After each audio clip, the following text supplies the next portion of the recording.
Big boss stage మీదకి వచ్చిన నాగార్జున మన టీవీ ద్వారా హౌస్ లో ఉన్న కంటెస్టెంట్స్ ని పలకరించి నేరుగా రీతు దగ్గరికి వచ్చి, అమ్మ రీతు, కందకలేని దురద కత్తిపేటకి ఎందుకు అంటారు పెద్దలు. నేను అదే అంటున్నాను. డెమోన్కి లేని దురద నువ్వెందుకు మధ్యలోకి వెళ్ళి ఇన్వాల్వ్ అవుతావు అంటూ హోస్ట్ నాగార్జున గారు అలా అడిగేసరికి రీతుకి మాటలు రాలేదనే చెప్పాలి. అసలు రీతు, నువ్వు కెప్టెన్ గా ఉండి కూడా నీ బాధ్యతని నిర్వర్తించలేదు. సో నేనేమంటున్నానంటే, నువ్వు కెప్టెన్ గా అన్ఫిట్ అని అంటున్నాను. ఎందుకు అంటే అక్కడ నామినేషన్ పాయింట్ లో డెమోను అండ్ అలాగే ఇమాన్యుయల్ వీళ్ళిద్దరూ నామినేషన్ పాయింట్ లో మాట్లాడుకుంటుంటే మధ్యలో పవన్ కళ్యాణ్ వచ్చాడు. సో ఓకే, పవన్ కళ్యాణ్ వచ్చాడు అన్నప్పుడు పవన్ కళ్యాణ్ కి డెమోన్ కి గొడవ అవుతున్నప్పుడు నువ్వు అక్కడ స్టాండ్ తీసుకొని ఆ గొడవని ఆపే ప్రయత్నం చెయ్యాలి తనూజ లాగా.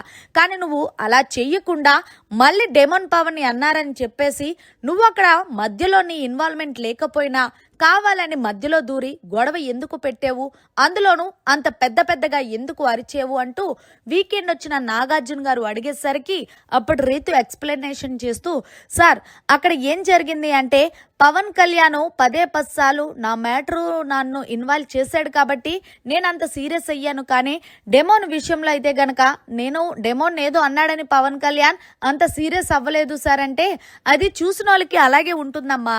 నువ్వు నీ గేమ్ కోసం కాకుండా డెమోన్ పవన్ గేమ్ కోసం ఆడినట్టు, అలాగే డెమోన్ పవన్ ని ఎవరైనా ఏమైనా అంటే ఊరుకునేది లేదు అన్నట్టు నువ్వు మధ్యలోకి రావడం ఇవన్నీ చూస్తుంటే అలానే అనిపించింది. సో నువ్వు నార్మల్ గా ఉంటే పర్లేదు, కెప్టెన్ అయ్యుండి కూడా నీ హౌస్ నువ్వు కంట్రోల్ చేయలేకపోయావు నామినేషన్ లో.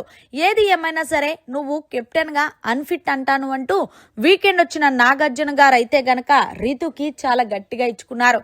దీంతో సారీ సార్, ఇంకెప్పుడు అలా చెయ్యను అంటే ఇంకా చేయడానికి కూడా కెప్టెన్సీ అవకాశం అనేది లేదు కదా రీతు. ఏదైనా ఒకసారి వస్తుంది అవకాశాన్ని మనం చేజార్చుకోకూడదు.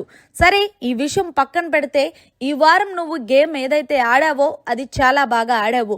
సో కెప్టెన్సీ కంటెండర్ గా అయినప్పటికీ సో ఫైనల్లో నిన్ను తీసేశారు కదా. ఎనీవే, ఆ విషయం పక్కన పెడితే నీ గేమ్ నువ్వే ఆడమ్మా. ఇంకా 3 వారాలు మాత్రమే ఉన్నాయి. ఆ 3 వారాల్లో నువ్వు ఏంటనేది ప్రూవ్ చేసుకోకపోతే అది టాప్ 5 లో ఉండకుండానే టాప్ కి వచ్చేస్తావంటూ వీకెండ్ వచ్చిన నాగార్జున గారు అయితే చాలా గట్టిగా ఇచ్చుకున్నారు రీతుకే. సో మరి వీకెండ్ వచ్చిన నాగార్జున గారు రీతుపై చేసిన మాటలు కరెక్టా కాదా అనేది కమెంట్ చేయండి.